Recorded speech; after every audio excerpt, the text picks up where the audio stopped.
Բարի երեկո, Ազատություն TV-ի ուղիղ եթերը լրատվական կենտրոնն է շարունակում։ Այս ծրագրի ընթացքում դիտեք։ Նիկոլ Փաշինյանն Իլհամ Ալիևին առաջարկեց հայ-ադրբեջանական համաձայնագիրը ստորագրելու համար խորհրդակցություններ սկսել, Բաքուն չի արձագանքել։ Մենք խաղաղության համաձայնագրի ստորագրման համար օրակարգը առաջ ենք մղում։ Իր դիրքերը թիրախավորելու մեղադրանքները Բաքուն նաև այսօր շարունակեց, Երևանը կեղծ որակեց։ Բնականում աշխատանք, ժողովուրդ հանգիստ մեր մոտ բացարձակ չկա ներքին շորժայ։ 6 օր անց իրավապահներին չի հաջողվում հայտնաբերել արցախցի երիտասարդին խոշտանգող Վանաձորցի ոստիկաններին։ Այս հատվածով բարձրացել են փակել դեմքը այ միջև ստեղը։ Հետո ապտակել։ Իշխանական ճնշումների մասին Գյումրիի քաղաքապետի թեկնածու Վարդան Ղուկասյանի հայտարարությունները հասել են իրավապահներին։ Ստամբուլի քաղաքապետի ձերբակալությունից հետո Թուրքիայի մի շարք քաղաքներում զանգվածային ցույցեր են, խորհրդարանում էլ ծեծկրտուկ իշխանական եւ ընդդիմադիր պատգամավորների միջև։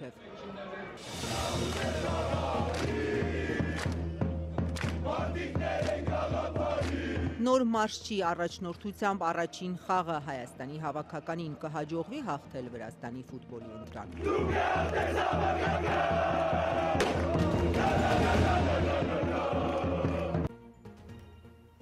Մեկ շաբաթ է Հայաստանի իշխանությունը խաղաղության համաձայնեցված պայմանագիրը ստորագրելու պատրաստակամություն է հայտնում։ Կոչանում Ադրբեջանին խորհրդակցություններ սկսել ստորագրելու տեղի ու ժամկետների մասին։ Բաքուն դրանց գոնե հրապարակային արձագանքում է նախապայմաններով, զուգահեռ կրակելու մեջ մեղադրում։ Այդ հայտարարությունները Երևանը կեղծ է որակում։ Այսօր էլ Անվտանգության խորհրդի քարտուղար Արմեն Գրիգորյանն է պայմանագրի տեքստը ստորագրելու անհրաժեշտությունից խոսել։ Ինչու է Հայաստանի վարչապետը երեկվանից գրեթե նույն բովանդակությամբ 3 հայտարարություն տարածել, որ պատրաստ է ստորագրել խաղաղության պայմանագիրն ու առաջարկել է Իլհամ Ալիևին խորհրդակցություններ սկսել դրա շուրջ։ Անվտանգության խորհրդի քարտուղար Արմեն Գրիգորյանն այսօր ասաց, թե Երևանը խաղաղության օրակարգն է առաջ մղում։ Փաշինյանի հայտարարությունները հաջորդում են Ադրբեջանից օրեր շարունակ հնչող մեղադրանքներին, թե հայկական կողմը թիրախավորում է ադրբեջանական դիրքերը։ Երևանը կտրականապես հերքում է Բաքվի այս պնդումները։ Հրապարակային շարունակում ենք աշխատել այդ ուղղությամբ, որպեսզի վերջնականացնենք խաղաղության պայմանագրի ստորագրման գործընթացը, քանի որ տեքստը այլևս համաձայնեցված է, մենք խաղաղության համաձայնագրի ստորագրման համար օրակարգը առաջ ենք մղում։ Հայ-ադրբեջանական խաղաղության պայմանագիրը ստորագրելու պատրաստակամության վերաբերյալ Նիկոլ Փաշինյանն իր վերջին գրառումն այսօր առավոտյան է արել։ Դարձյալ հայտարարել է, նախագիծը համաձայնեցված է եւ սպասում է ստորագրման։ Ադրբեջանի նախագահ Իլհամ Ալիևին առաջարկում եմ սկսել խորհրդակցություններ Հայաստանի եւ Ադրբեջանի միջև խաղաղության համաձայնագրի համաձայնեցված նախագծի ստորագրման շուրջ։ Նախորդ գրառման մեջ էլ Փաշինյանը շեշտել էր, որ Պաշտպանության նախարարությանը հստակ հանձնարարել է հրադադարի ռեժիմի ոչ մի խախտում չանել։ 5 օրվա ընթացքում Բաքուն 11 հաղորդագրություն է տարածել, հայկական կողմին մեղադրելով իր դիրքերին կրակելու համար։ Տեղեկատվական ֆոն է պատրաստում կամ Ժողովրդավարության եւ անվտանգության տարածաշրջանային կենտրոնի նախագահ Տիգրան Գրիգորյանը կարծում է, որ Բաքուն տեղեկատվական ֆոն է ստեղծում հնարավոր էսկալացիայի համար կամ փորձում է սպառնալ էսկալացիայի վտանգով, որ զիջումներ կորզի։ Եթե հիշենք նախկինում գոյություն ունեցած նմանատիպ բոլոր իրավիճակները, Հայաստանի վարչապետը այդ փուլում բավականին ակտիվ գործունեություն է ծավալում հենց սոցիալական ցանցերում, այսինքն մենք հիշում ենք նախկինում Twitter-յան նմանատիպ գրառումներ եւ այս վերջի օրերի ակտիվությունը եւս երևի դրան է ուղղված։ Եթե անդրադարձ ենք կատարում այդ գրառումների բովանդակությանը, ապա այստեղ իհարկե կարծես թե հիմնական հասցեատերը Ադրբեջանը չէ։ Ըստ քաղաքագետի վարչապետի հայտարարությունների հիմնական հասցեատերը միջազգային հանրությունն է։ Հայաստանի իշխանությունները փորձում են ցույց տալ, որ Հայաստանը կառուցողական կողմ է, պատրաստ է գնալ խաղաղության ճանապարհով, պատրաստ է ստորագրել այդ փաստաթուղթը, իսկ այ Ադրբեջանը գիտակցաբար սրում է իրավիճակը եւ փորձում է ինչ-որ էսկալացիաներ կամ ապակայունացում նախաձեռնել։ Անվտանգության քարտուղար Արմեն Գրիգորյանն այսօր հաստատեց, Երևանը նաև պատրաստ է տեխնիկական քննարկումներ սկսել խաղաղության պայմանագրի ստորագրման օրվա, ժամի և մնացած հարցերը հստակեցնելու վերաբերյալ։ Պաշտոնյան վստահեցրեց նաև, որ երբ այդ հարցերի պատասխանը լինի, կհրապարակվի նաև պայմանագրի տեքստը։ Բայց հաշվի առնելով, որ դեռևս օրի եւ տեղի մասով համաձայնություն չունենք, շարունակում ենք աշխատել, երբ որ լինի հրապարակային նաև տեքստը կներկայացնենք։ Պաշտոնական Բաքուն եւ Երևանը մարտի 13-ին հայտարարեցին, որ ավարտել են խաղաղության պայմանագրի կետերի համաձայնեցումը։ Անվտանգության խորհրդի քարտուղարն այսօր ասաց, թե պայմանագիրը ստորագրելու Բաքվի հապաղման մեջ խնդիր չի տեսնում։ Ավելի շատ դիվանագիտական մոտեցում է հարցին։ Չնայած Երևանի պայմանագիրը ստորագրելու պատրաստակամությանը, Բաքուն շարունակում է նախապայմաններ դնել, նախքան ստորագրումը հայկական կողմից պահանջում է փոխել սահմանադրությունը, լուծարել ԵԱՀԿ Մինսկի խումբը։ 5-րդ օրն է Բաքուն Երևանին մեղադրում է իր դիրքերի վրա կրակելու մեջ։ 5 օր շարունակ Պաշտպանության նախարարությունը հերքում է այդ հայտարարությունները։ Նպատակների մասին կարծիքները ամենատարբեր են՝ պատերազմի վտանգից մինչև նոր զիջումներ կորզելու ճնշում և Հայաստանին ապակառուցողական ներկայացնելու ցանկություն։ Ազատությունը այսօր կապվել է այն համայնքների հետ, որոնց մոտակայքից ըստ Բաքվի հաղորդումների կրակոցները հնչել են։ Մարդիկ պնդում են կրակոցի ձայն անգամ չեն լսել, եթե լինեին, սահմանից մի քանի 100 մետրի վրա են ապրում, անհնար է չլսեին։ Հանգիստ է, ոնց որ զմռվալից սկսել ատենց հանգիստ, ինչ է իման նույն է ատենց։ Գեղարքունիքի մարզի սահմանամերձ վերին շորժա բնակավայրի ղեկավար Արտեմ Երանոսյանը վերջին օրերին մեկ կրակոցի ձայն անգամ չի լսել։ Իրենք ադրբեջանական դիրքերին շատ մոտ են, ասում է ոչ հայկական, ոչ էլ ադրբեջանական դիրքերից չեն կրակել։ Չեն վերնոցից նման բան չեղել, ես նման բան չեմ տեսել, ես կապված եմ տղերքի հետ, շատ շփման մեջ եմ իրանց հետ, զինվորականների հետ,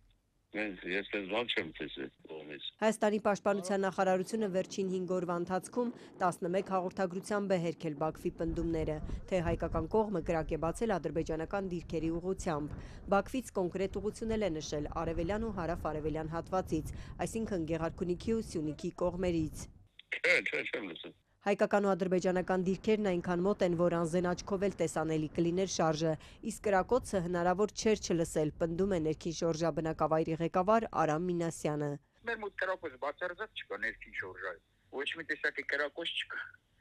Կակրաս այս պահին մենք երևում ենք։ Ինչքան ժամանակ, ձմռվանից առաջ կրակոցներ вообще չի եղել։ Չէ, մեր մոտ բացարձակ ոչ մի տեսակի կրակոց չկա։ Բաքվի հաղորդագրությունները սկզբում վերաբերում էին Սյունիքին, թե այստեղի ստորաբաժանումները օրվա տարբեր ժամերի կրակ են բացել ադրբեջանական դիրքերի ուղղությամբ։ Հայկական կողմը մարտի 16-ին միայն 3 հաղորդագրությամբ հերքեց այս պնդումները, կրկնեց հրադադարի ռեժիմի խախտման դեպքերի կամ այդ մասին տեղեկությունների հետաքննության Հայաստան-Ադրբեջան համատեղ մեխանիզմ ստեղծելու առաջարկը։ Բաքուն Երևանին մինչ օրս չի արձագանքել։ Ոչ մի կրակոց, շատ հանգիստ վիճակ է, ոնց եղել է նույն ձևով, ես ամենօրյա կապի մեջ եմ։ Գորիսի Ակներ բնակավայրից շատ քիչ են հեռու ադրբեջանական զորքերը, Սև լճի ափերին է նստած, գյուղը ներքևում է։ Բնակավայրի վարչական ղեկավար Արկադի Սիմոնյանն էլ կրակոցի ձայն չի լսել։ Տեսփեմ չկա, ապա տեղեկատվություն երևի։ Բացարձակ տեսփեմ գոյություն չունի։ Ուղիղ գծով 3 կիլոմետր։ Դաժե Ագնեստրելնի ավտոմատով կրակեն անպայման կլսենք։ Մարդիկ գյուղատնտեսական աշխատանքներով են զբաղված, բնականon ապրում են, սահմանը ուղիղ գծով մոտ 3 կիլոմետր է հեռու, ասում է Արկադի Սիմոնյանը։ Նորմալ ոնց եղել է իր բնականոնով կմե։ Կարտոֆիլի ժամանակն է, գարների ժամանակն է։ Ադրբեջանի հաղորդագրություններին զուգահեռ վարչապետ Փաշինյանը խաղաղության պայմանագիրը ստորագրելու պատրաստակամություն է հայտնել մի քանի գրառմամբ։ Իմ հանձնարարականը պաշտպանության նախարարությանը հստակ է՝ հրադադարի ռեժիմի ոչ մի խախտում չանել։ Իշխող թիմից պատգամավոր Արսեն Թորոսյանը կրակոցների մասին Բաքվի հայտարարությունները տեղեկատվական սադրանք է որակել։ Հայաստանի կառավարությունն ամենաբարձր մակարդակով հայտարարել է՝ իրադրությունն էսկալացնելու խնդիր եւ նպատակ չունի, շարունակում է գործել խաղաղության օրակարգի սկզբունքներով։ Սահմանամերձ հատվածներում Հայաստանի բոլոր քայլերը տեղավորվում են բացառապես պաշտպանական տրամաբանության մեջ, հայտարարել են արտաքին գործերի նախարարությունից։ Ադրբեջանի հետ ինչ հաշտություն, եթե այդ երկիրը հրաժարվում է վերադարձնել հայ գերիներին։ Կառավարության առջև այսօր կրկին հնչել է ադրբեջանական բանտերում պահվող հայերին վերադարձնելու պահանջը։ Մենք այստեղ ենք, որպեսզի այդ ձայնը, այդ բողոքի ձայնը, այդ պահանջի ձայնը չլռի։ Մինչ վարչապետի գլխավորությամբ կառավարության նիստին մշակութային եւ կրթական հարցեր էին քննարկում, շենքի դիմաց Բաքվի բանտում պահվող հայ ռազմագերիների ազատ արձակումը Հայաստանի օրակարգի առաջնային հարց դարձնելու պահանջ էր հնչում ապրելու երկիր կուսակցության, այլ գործիչների ու գերիների հարազատների կողմից։ Ու մենք այդ գերիները մեր եղբայրերին բերելու ենք։ Իմ եղբայրս հասարակ մի գյուղացի էր։ Ինչ մեղքով է գտնվում մի Ադրբեջանի ձեռքին։ Նիկոլ Պատասխանտուրի Անաստաս Իսրայելյանի հորաքրոջ որդին Ռաշիդ Բեգլարյանը անցած տարի Բաքվում 15 տարվա ազատազրկման էր դատապարտվել 90-ականներին գերիներին խոշտանգելու անօրինական զինված խմբավորումներին անդամակցելու մեղադրանքներով։ Արցախի Խնձրիստան գյուղում միայնակ բնակվող տղամարդն ադրբեջանցիների ձեռքում էր հայտնվել ու ձերբակալվել 2023 թվականի օգոստոսին Աղավնո գյուղի տարածքից։ Ըստ հայկական կողմի նա մեկ այլ գյուղ գնալու ճանապարհին պարզապես մոլորվել էր։ Այսօրվա ակցիայի մասնակիցներն էլ կառավարությունից հարցնում էին, ինչ հաշտություն եւ խաղաղության պայմանագիր, եթե Բաքվի բանտերում շինծ ու մեղադրանքներով կեղծ դատավարությամբ հայերն են դատվում։ Սա համամարտկային հարց է։ Այստեղ որևէ պետություն չկա, որ երկրորդ կարծիք ունի, որ գերիները պիտի վերադարձվեն։ Ուղղակի Հայաստանի իշխանությունները օրակարգից հանել են։ Ասում եք ինչ պիտի անեն, պիտի պահեն օրակարգում։ Գերիների հարցը խաղաղության պայմանագրում ներառված չէ, բայց իշխանությունները վստահեցնում են, թե հարցը քննարկում են։ Այդուհանդերձ վարչապետն անցած շաբաթ խոստովանել էր, համաձայնություն չկա։ Եթե չի լուծվել հարցը, դա ինչ նշանակում է, դա նշանակում է, որ համաձայնություն չկա։ Դա ոչ թե նշանակում է, որ Հայաստանի Հանրապետությունը չի բարձրացնում հարցը, այլ նշանակում է, որ չկա համաձայնություն, ըմբռնում։ Իշխանության աշխատանքը հավաքվածներին չի գոհացնում, ավելին Մանեթ Հանդիլյանը պնդեց, իշխանությունը թեման մոռացության մատնելու միտում ունի, իսկ իրենք փորձելու են թեման պահել օրակարգում։ Սփյուռքում գործող կազմակերպություններ, լոբիստական խմբեր, նաև տարբեր կառույցներ, միջազգային, որոնց հետ մենք նաև շփումներ ենք ունենում, ասում են, ձեր իշխանությունների օրակարգում սա չկա։ Մենք կարող ենք աջակցել, բայց չեն կարող մենք լինել սրա առաջ տանողը։ Հավաքվածները դեմ են նաև միջազգայնացիաներից Ադրբեջանի դեմ հայցերի հետ կանչմանը, ինչը հայ-ադրբեջանական խաղաղության պայմանագրի կետերից մեկն է։ Իշխանությունները հայտարարել են, թե հայցերը հետ են կանչվելու փոխադարձության սկզբունքով ու պայմանագրի կնքումից հետո։ Դրանք հայցեր են, որոնք ուղղված են մարդու իրավունքների դեմ իրականացված հանցագործությունների դեմ, եւ դրանք իրականացնողները պետք է պատժվեն։ Եթե նրանք հիմա պատժված լինեին, այսօր Բաքվում հայեր չէին խոշտանգվի։ Բաքվի բանտերում պահվող հայ ռազմագերիների ազատ արձակումը Հայաստանի թիվ 1 օրակարգ բերելու պահանջով ստորագրահավաք էր սկսվել։ 3500 ստորագրություն ներկայացվել է կառավարությանը։ Անհրաժեշտ քայլերը ըստ ստորագրահավաքը նախաձեռնած Լորի Ենիգոմշյանի Բաքվում դատվող Արցախի նախկին պետնախարար Ռուբեն Վարդանյանի փաստաբան Ջարեդ Գենսերն է առաջարկել։ Նրանց ազատ արձակումը քերխնդիր հռչակել, նրանց ազատ արձակումին շուրջ բանակցություններ վարել Ադրբեջանի հետ, մամուլի ասուլիս հրավիրել արծարծելու այս հարցը, խնդրել Եվրոպայում անվտանգության եւ համագործակցության կազմակերպության դիտորդներ ուղարկել տեղի ունեցող դատավարություններին։ Քրեական գործը կա, մեղադրյալները ոչ, իրավապահներին օրեր շարունակ չի հաջողվում պարզել։ Ովքեր էին այն ոստիկանները, որ Լոռու մարզային վարչությունում ըստ հայտարարության խոշտանգել եւ նվաստացրել են արցախցի Տիգրան Ուլուբաբյանին։ 3 քննչականի առջև մեղավորներին հայտնաբերելու պահանջով ակցիա էր։ Այսօր ցուցարարները որոշել են վերադառնալ, հասկանալու ինչն է խոչընդոտում քննիչներին, գտնելու գործընկեր ոստիկաններին։ Ակցիան ընթանում է խոշտանգման մասին ահազանգած երիտասարդի արդեն 2.5 ժամ տևող հարցաքննության ընթացքում։ Պարում են պասիվ նախաքննություն, շատ պասիվ նախաքննություն։ Այդ տեսեք, այսօր հավաքի համար տեսեք ինչքան մարդ հավաքվել, ուժ, ջանք, երան չեն խնայում, բայց նախաքննության այո, բայց նախաքննությունն իրականացնող մարմինը քննիչը պետք է օպերատիվ հետախուզական միջոցառումներ իրականացնել հանրահարական տա հենց ոստիկաններին, որպեսզի կատարեն որոշակի գործողություններ։ Չեն կատարում, այդ ամեն ինչը իրականում չի կատարում։ Ասեմ ավելին, հաղորդումը ներկայացել է ՀՀ քննչական կոմիտե, հենց այս փոստարկողն եմ ես ներկայացել, էլ չեմ խոսում ԶԼՄ-ների հրապարակումների մասին։ Չգիտես ինչու վարույթը նախաձեռնել է Լոռի մարզային քննչական վարչությունում։ Երևի միգուցե հապ չէ որոշակի գործողություններ կատարելու նպատակով, բայց պատշաճ նախաքննական մարմին, այսինքն մարմինը, որ գործով պետք է իրականացնել նախաքննություն, հանդիսանում է խոշտանգումների վարչությունը։ Միայն 3 կեսօրի ես կարծում եմ սա արհեստական ձգձգում էր։ արհեստական ձգձգում էր պայմանավորված որոշակի հանգամանքներում։ Միայն 3 կեսօրին գործը հասնում է պատշաճ քննիչին, այսինքն վարույթն իրականացնող պատշաճ մարմնին։ Միգուցե այսպես փորձում էին արագ աշխատել, որ Տիգրանին շուտ հասցնեին այնտեղ հարցը, բայց դրա փոխարեն կարելի է կապ հաստատել իմ հետ եւ Տիգրանին ասել, որ ներկայանա այստեղ։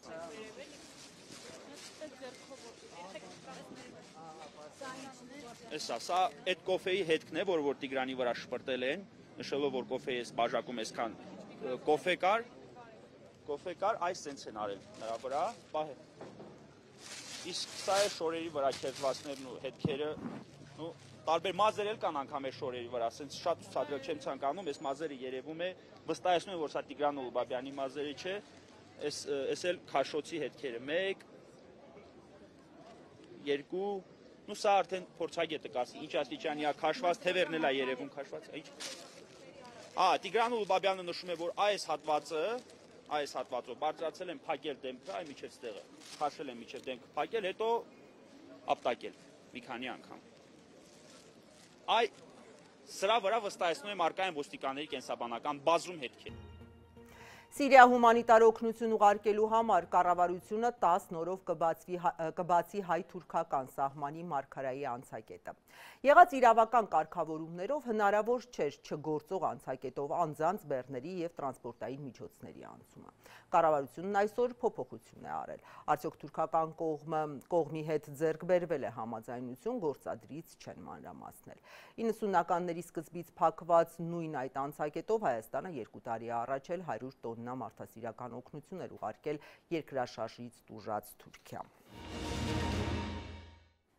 Տեղափոխվենք Գյումրի, իշխանության կողմից մարտի 30-ի ընտրություններում վարչական ռեսուրս չարաշահելու մեղադրանքները դատախազություն են հասել։ Ինչ ընթացք կստանա, ժամանակը ցույց կտա, մինչ այդ իշխանությունն ու ընդդիմախոսները հայտարարությունների մակարդակով են հիմնավորում ու հերքում քաղաքապետի թեկնածուներից Վարդան Ղուկասյանի պնդումները։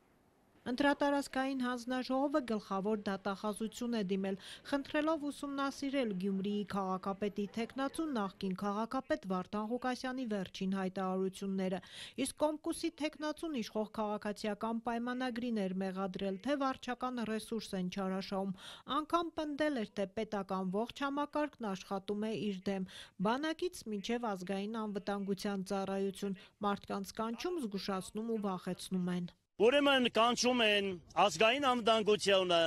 եւ մնացած կառույցները, ասնավնում ազգային անվտանգությունը կանչում են մարդկանց,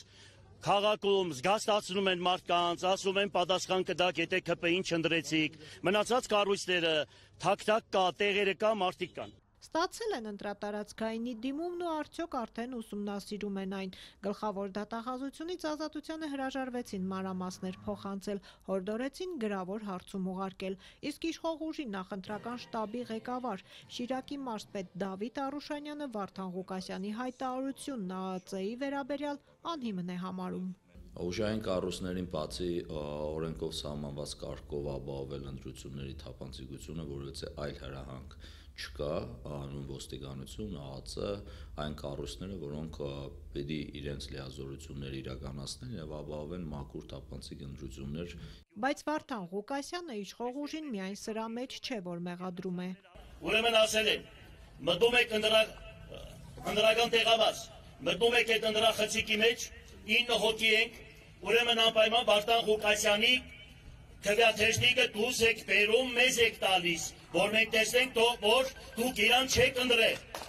Ղուկասյանը միևնույն ժամանակ զգուշացնում է, որ ընտրություններից հետո պետական կառույցի այդ աշխատողները պատասխան են տալու, անձամբ իրեն։ Մեկ է, ես անպայման գալիս եմ, բա դրանից հետո ինձ ինչ պիտի պատասխան տան։ ԿՊ-ի շտաբի ղեկավարը հակադարձում է, թե իրենք էլ մտահոգություն ունեն ու բացատրում է, թե ինչու։ 9 թեկնածուներ կան ու 8-ը մեկի դեմ պայքար է գնում եւ եթե մենք էինք հրահանգում մեր թիմագիստներին, ուրեմն 8-ին էլ դուրս պիտի բերեին, ոչ թե միայն Վարդան Ղուկասյանին, բայց այն 8 ուժերի 8 ուժերը քանի որ պայքարում են մի թեկնածուի դեմ, այդ 8 ուժերի ԿՊ-ի քվեաթեժնիկը դուրս բերելը ավելի արտարացված կլիներ, քան մեր թիմագիստների կողմից Վարդան Ղուկասյանին դուրս բերելու։ Ինչ վերաբերում է համայնքային ու պետական համակարգի աշխատակիցներին վախեցնելուն ու ստիպելուն, որ քվեարկեն իշխող ՔՊ-ի տեխնացուի օգտին, Արուշանյանն ասում է, վախեցնելու ժամանակներն անցել են։ 2025 թվականի հնարավոր չէ մարդու վրա ազդեցություն ունենալ իրեն ընտրությունը կատարելու մեջ։ Հայոյ ախարն ուղիղ եթերներով հայտնի Վարդան Ղուկասյանը Միացյալ Նահանգներում ազատ չարձակվեց։ Նրա երևանյան փաստաբանը ստացել է ամերիկյան դատարանի հիմնավորումը, բայց փակագծեր չի բացում, միայն ասում են, պատրաստվում են բողոքարկել։ Մոտ 1 ամիս անազատության մեջ գտնվող Ղուկասյանի գործից հայտնի է, որ այն վերաբերում է ոչ միայն ամերիկյան միգրացիոն խնդիրներին, այլև Հայաստանին արտահանձնելու Երևանից ստացված միջնորդությանը։ Ինչու է Լաս Վեգասի դատարանը մերժել ԱՄՆ-ում կալանավորված նախկին ռազմական ոստիկան Վարդան Ղուկասյանին անհապաղ ազատ արձակելու պաշտպանական կողմի միջնորդությունը։ Ինչ հիմնավորումներ է ներկայացրել ամերիկացի դատավորը, համաձայն որոնց ԴՕԿ կուսակցության ղեկավարը կշարունակի մնալ անազատության մեջ։ Փաստաբան Լևոն Բաղդասարյանը, որ երեկոյան է ստացել դատավորի որոշումը, առայժմ փակագծեր չի բացում։ Դատավորը տվյալ դեպքում նախագահով գնահատել է, որ ներքին համոզմունքը գտել է, որ այս պահին Վարդան Ղուկասյանին ազատ չարձակել է եւ դրանով հարցը համարել է փակված։ Իհարկե կան որոշակի պատճառաբանություններ, դատական ակտը ուսումնասիրվում է, հետագայում ավելի լրացուցիչ տեղեկություն կտա։ Որոշման մեջ գրվում է, որ նա կշարունակի մնալ կալանքի տակ, որովհետև ազատության մեջ նա կարող է խոչընդոտել գործին, թե նա կարող է օրինակ փախուստի դիմել, ինչպես օրինակ մեր դատարանների դեպքում է այդ։ Նայեք, հաշվի առնելով ինչպես իմ վստահորդի շահը, այնպես էլ նաև արդարության շահը, զուտ պատճառաբանական մասին այս բան չեմ անդրադառնում։ ԱՄՆ-ի մաքսային և միգրացիայի վարչության համաձայն Վարդան Ղուկասյանը ձերբակալվել է փետրվարի 20-ին միգրացիոն գործընթացի շրջանակներում։ Ըստ ամերիկյան կողմի Ղուկասյանը դեռևս 2022-ի փետրվարի 19-ին մուտք է գործել Միացյալ Նահանգներ, սակայն նախատեսված ժամկետում չի լքել երկիրը։ Միգրացիոն կարգը խախտելուց բացի դատարանը պետք է քննի նաև Ղուկասյանին արտահանձնելու մասին Հայաստանի գլխավոր դատախազության դեռևս 2023 թվականի միջնորդությունը։ Հենց այս հարցերի քննությանը զուգահեռ է ամերիկյան դատարանը անդրադարձել Ղուկասյանի խափանման միջոցը փոխելու հարցին ու մերժել փաստաբանների միջնորդությունը։ Պաշտպանական կողմը պատրաստվում է բողոքարկել։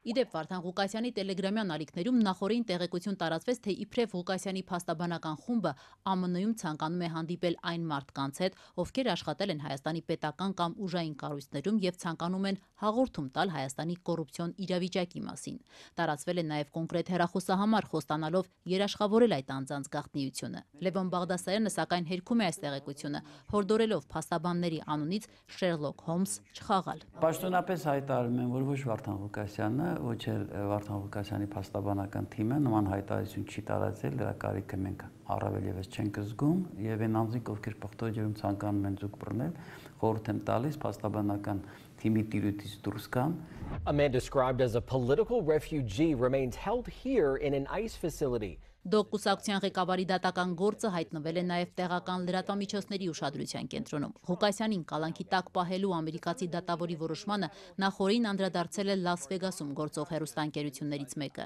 Լրատվամիջոցը նշել է, թե Վարդան Ղուկասյանը, որին նկարագրում են իբրև քաղաքական փախստական, գտնվում է միգրացիոն ծառայության կալանավայրում եւ դատավորը մերժել է նրան ազատ արձակելու միջնորդությունը։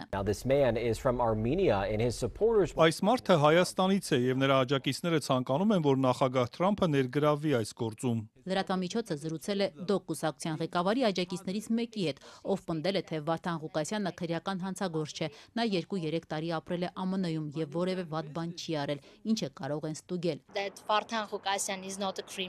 Գայանե Մանուկյանն ասել է, թե հանրային պաշտպանն իրենց ասել է, որ ամեն ինչ դրական է զարգանում եւ հույս կա, որ Ղուկասյանը ազատ կարձակվի, բայց դա տեղի չի ունեցել։ Մանուկյանն ամերիկյան հեռուստաընկերությանը նաեւ ասել է, թե անցած կիրակի կալանավայրում հանդիպել է Վարդան Ղուկասյանին, որն ասել է, թե լավ է, բայց եւ հասկանում է, որ եթե վերադառնա Հայաստան, ապա այնտեղ իրեն կարող են սպանել։ She says he is upbeat but understands if he returns to Armenia, he could face death. Ուզում ենք, որ դատարանն արդար որոշում կայացնի ու փրկի Վարդանի ու նրա մոր կյանքը, նրանց պահելով այս երկրում։ Ամերիկյան լրատվամիջոցը նշում է, թե Ղուկասյանը քաղաքական ապաստան հայցելով ԱՄՆ-ի մուտք գործել 2022-ին, հղում անելով հայկական լրատվամիջոցներին։ 8 News Now-ն նշում է, որ Հայաստանում նրա դեմ մի շարք հոդվածներով քրեական գործ է հարուցված շորթման, բռնության կոչերի եւ դատավորի հասցեին սպառնալիքներ հնչեցնելու համար, եւ որ Հայաստանի իշխանությունները նրան արտահանձնելու խնդրանքով են դիմել։ Բայց ինչպես Ղուկասյանի աջակիցներն են պնդում, նա հետապնդվում է կառավարությանը քննադատելու համար։ Տեղեկացնելով, որ մինչև Լաս Վեգաս մեկնել է Վարդան Ղուկասյանի աջակիցները երթ են անցկացրել Լոս Անջելեսում, լրագրողը եզրափակում է. Պարզ չէ, արդյոք Վարդան Ղուկասյանը կարտաքսվի Հայաստան, թե ոչ։ We don't know when his next court hearing is or if he'll be deported. David? Հիմա տարածաշրջանային ու միջազգային թեմաներին անդրադառնանք, Թուրքիայում զանգվածային բողոքի ակցիաներ են նախագահ Ռեջեփ Էրդողանի գլխավոր քաղաքական հակառակորդ Ստամբուլի քաղաքապետ Էքրեմ Իմամօղլուի ձերբակալության դեմ։ Տրամադրությունները հասել են խորհրդարան, որտեղ իշխանական եւ ընդդիմադիր падգամավորների միջև վեճը ծեծկրտուքի է հասել։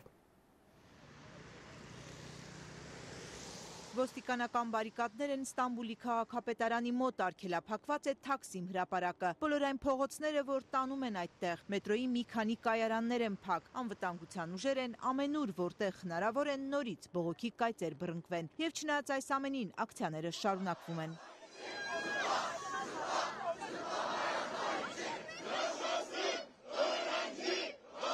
Ստամբուլի քաղաքապետ Էքրեմ Իմամօղլուի ձերբակալությանը հետևած բողոքի ալիքը Թուրքիայի իշխանությունը փորձում է ճնշել նոր ձերբակալություններով։ 37 հոգի բերման է ենթարկվել սոցցանցային գրառումների համար։ Դրանք Թուրքիայի ներքին գործերի նախարարը սադրիչ էր որակել։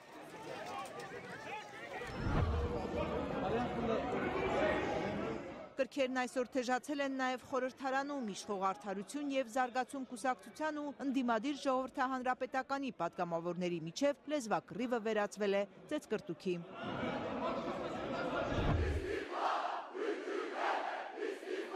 Երեք Թուրքիայի մի շարք քաղաքներում Ստամբուլից բացի Անկարա, Իզմիր, Տրապիզոն հզոր բողոքի հավաքներ սկսվեցին, երբ ձերբակալվեց նախագահ Էրդողանի հիմնական մրցակիցը 2018-ի ընտրություններում Ստամբուլի քաղաքապետ Էքրեմ Իմամօղլուն։ Նրա հետ եւս 87 հոգի քաղաքապետարանի աշխատակիցներ, լրագրողներ, բիզնեսմեններ։ Քրեական գործն առնչվում է ստվերային եկամուտներին, փողերի լվացմանը, ահաբեկչական կապերին։ Ձերբակալվածների թվում է նաեւ Իմամօղլու Construction շինարարական կազմակերպության համասեփականատերը։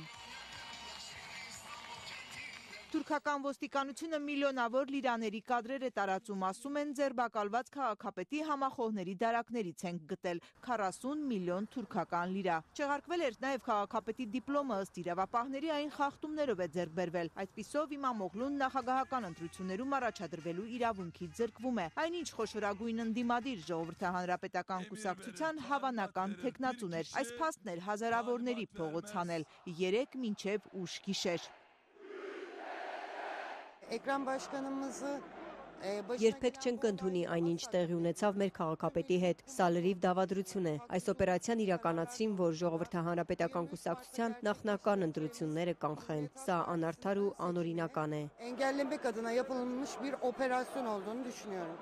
Այս կիրակի Օզգյուրոզելի գլխավորած ժողովրդահանրապետական կուսակցությունը պիտի նախնական ընտրության պրայմերիզի միջոցով որոշեր նախագահական ընտրությունների իր թեկնածուին։ Ավելի վաղ էր հայտնի, որ ընդդիմության թեկնածուն Իմամօղլուն է լինելու։ Օզելն այս ամենը իշխանության կազմակերպած կանխարգելի չեղաշրջում էր որակել Թուրքիայի հաջորդ նախագահի դեմ։ Bugün Tayyip Erdoğan Այսօր Թայիպ Էրդողանը փորձում է կոտրել Էքրեմ Իմամօղլուի բազուկը, բայց նա այդ բազուկն անգամ ծալել չի կարողացել։ 4 seçimi de kaybettiği için Էրդողանի աշխատակազմի հաղորդակցության վարչության ղեկավար Ֆահրեթին Ալթունը հայտարարել է, վճռականորեն հակազդելու են Թուրքիայի առաջնորդի հեղինակությունը վտանգող ընդդիմադիրների ջանքերին, հորդորել հետևել քրեական գործի ընթացքին, ոչ թե փողոց դուրս գալ։ Ընդդիմադիր գործչի համակիրները սակայն նահանջից չեն խոսում։ Şiddetli bir hukuksuzluk olarak Սա մեծ անարդարություն է, նրանք հապշտապ ձերբակալեցին քաղաքապետին։ Նրան մենք մեր ձայներով ենք ընտրել։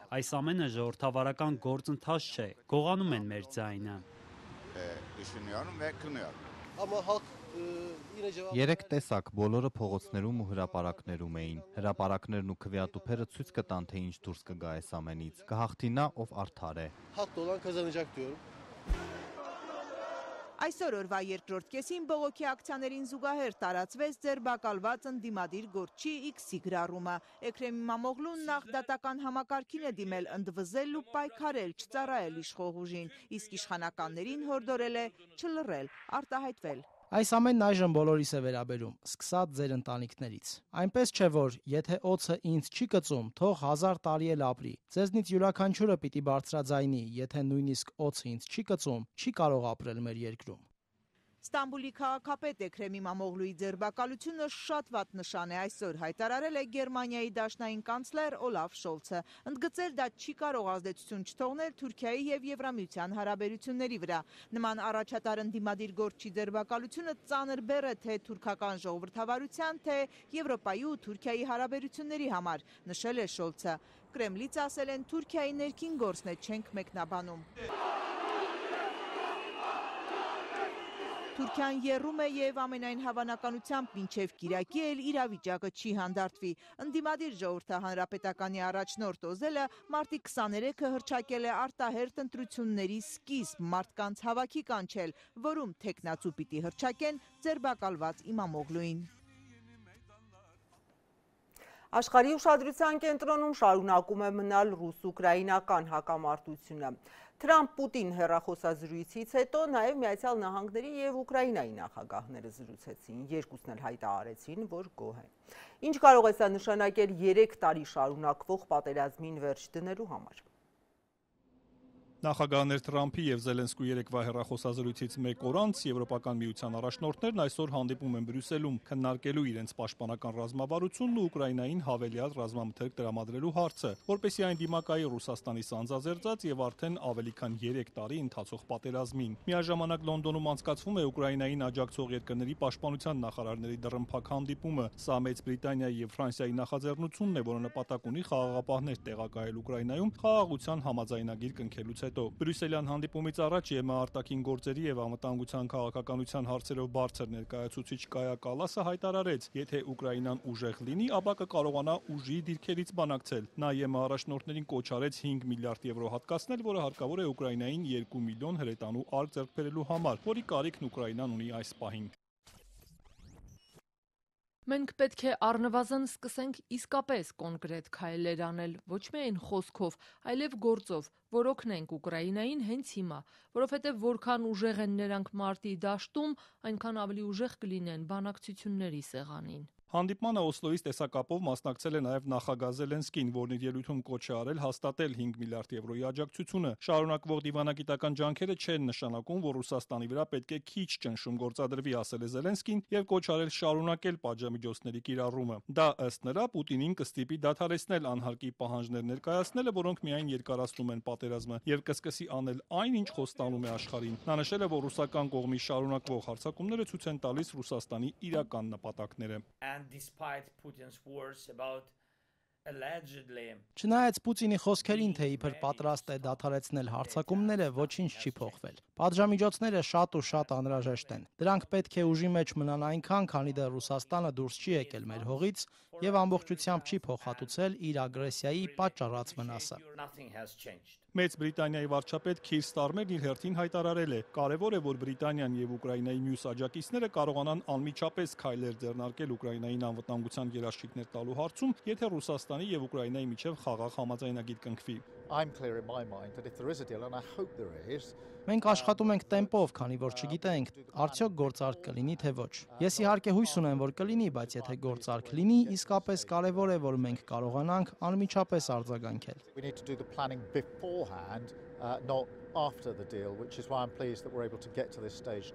Մոսկվայից արձագանքել են Բրյուսելյան հանդիպմանը Կրեմլի խոսնակ Դմիտրի Պեսկովն ասել է, թե ամեն օր բազմաթիվ ազդանշաններ են ստանում Բրյուսելից, որոնք վկայում են, որ Եվրոպան ռազմականացվում է։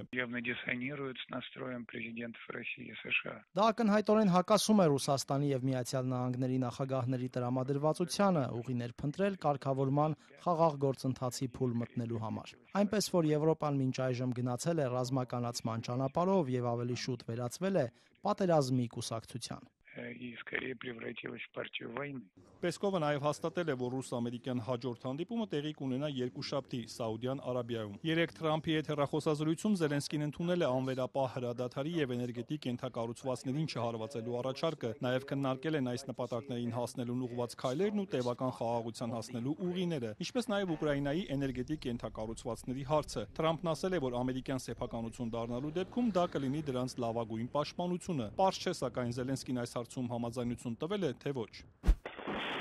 Այս ընթացքում ռազմաճակատում իրադրությունը շարունակում է լարված մնալ։ Ուկրաինան անօդաչուներով հարվածել է Էնգելսի ռազմական օդանավակայանին։ Ռուսական կողմն էլ հարվածել է ուկրաինական Կիրովոգրադին, որտեղ 8 մարդ է տուժել։ Դոնեցկում 1 մարդ է սպանվել, հարձակման է ենթարկվել նաև Կրոպիվնիցկի քաղաքը, որը ըստ տեղական իշխանությունների անօդաչուներով ամենազանգվածային հարձակումն է քաղաքի վրա պատերազմի սկսվելուց ի վեր։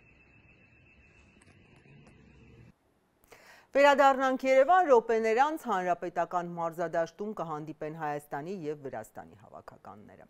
Խաղը դիտելու համար նաև Վրաստանի վարչապետն է եկել Հայաստան։ UEFA-ի ազգերի լիգայում առավել շահեկան վիճակ ունենալուց բացի այս հանդիպումը հետաքրքրության կենտրոնում է նաև այն պատճառով, որ այն առաջինն է գլխավոր մարզչի փոփոխությունից հետո։ Ինչ սպասել, Ռոբերտ Զարգարյանը նաև մարզադաշտ շտապող երկրպագուներից է հետաքրքրվել։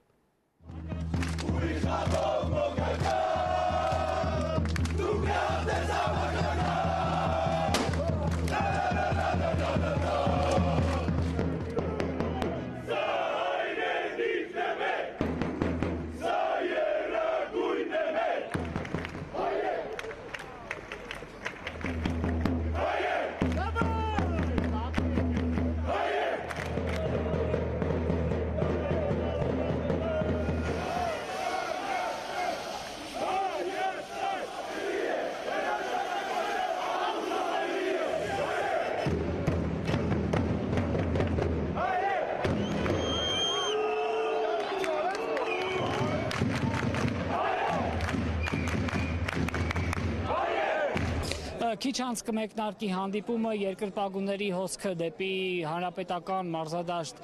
չի դադարում։ Հայաստանն ու Վրաստանը մինչ այս հանդիպել են 7 անգամ, ավելի դրական վիճակագրություն Վրաստանը ունի, նրանք 3 անգամ հաղթել են, 2 խաղ ավարտվել է ոչ ոքի, իսկ Հայաստանի ընտրանին 2 հաղթանակ է տարել։ Հայաստանի հավաքականի համար խաղը առանձնահատուկ է նաև նրանով, որ հոլանդացի մասնագետ Ջոն Վանցխիպի թիմի ղեկավարումը ստանձնելուց հետո սա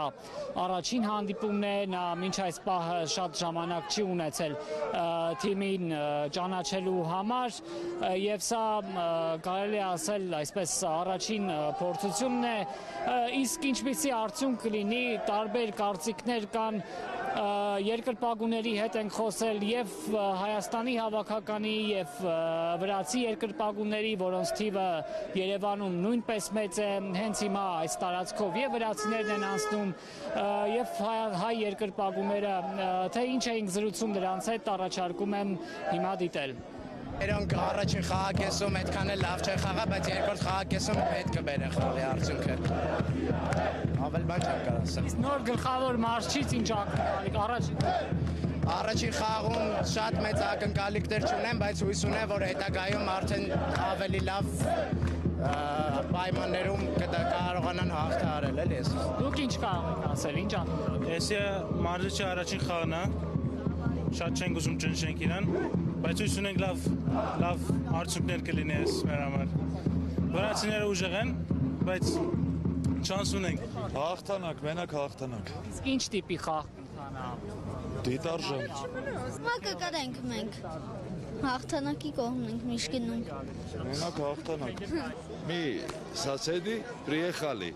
Մենք հարևաններ ենք, եկել ենք հատուկ խաղը նայելու, ընկերս վրացահայ է, ահա։ Կարճ ասեմ, լավ խաղ ենք ուզում տեսնելու, վստահ եմ հաղթելու ենք։ Должна победить любовь։ Մենք Վրաստանից ենք ու իհարկե երկրպագում ենք մեր թիմին, բայց պետք է սերը հաղթի։ Այսօր իհարկե գիտենք, վստահ ենք ու մտածում ենք, որ Վրաստանն է հաղթելու, որովհետև մեր ֆուտբոլը բարձրացել է շատ լավ մակարդակի ու մեր տղաները պետք է հաղթեն, բայց ամենակարևորը, որ հաղթի սերն ու բարեկամությունը։ Ну, самое главное должна остаться дружба и любовь. Это всегда.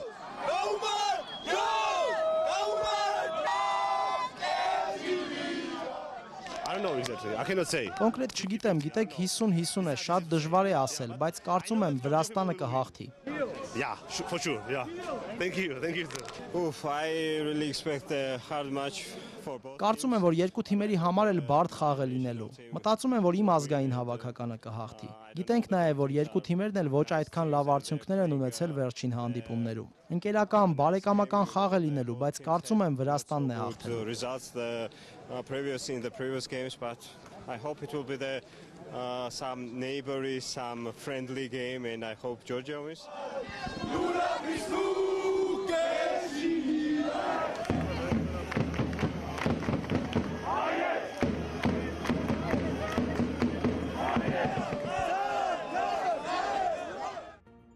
Այսքան այս թողարկման համար ես ձեզ հրաժեշտ եմ տալիս ազատություն.am կայքում, հետևեք լրահոսին, գտեք մեզ նաև սոցցանցերում, մենք ուղիղ եթերում ենք նաև կաբելային ալիքներով, չմոռանաք դիտել YouTube-ով, հաջողություն։